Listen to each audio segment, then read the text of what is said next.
choice to succeed Jerry Parr as Special Agent in charge of the Presidential Protective Division.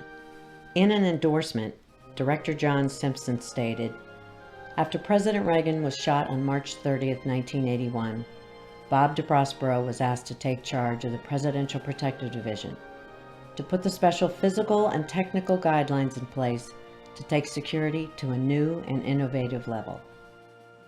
As many of you know, and I don't mind saying I'm very proud of it, I have a son who became quite an accomplished wrestler. Since I had a background in wrestling and in coaching, it was natural to start him at a very young age.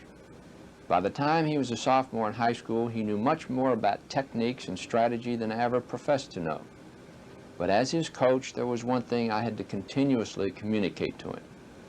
I told him in practice, I told him before a match, I yelled it to him during the first period, the second period, and the closing seconds of the final period. Don't let up. Because in wrestling, as in our situation, you can be 40 points ahead, and if you let up in the last 3 seconds, your opponent can pin you and you lose the whole game. That's what I'm asking of you now. Don't let up.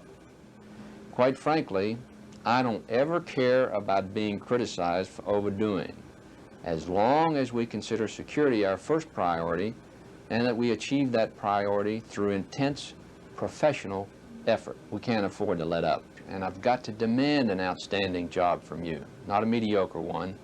I've got to critique you and look closely for the mistakes, and I've got to constantly keep you apprised of the situation.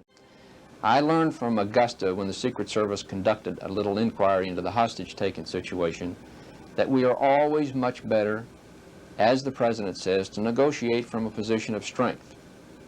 It is always easier to justify, to explain, and to answer questions from a position of overkill rather than weakness.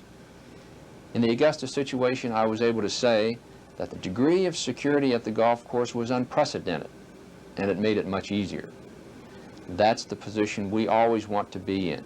So, let's be strong, yet flexible. Let's be professional, and above all, let's not let up.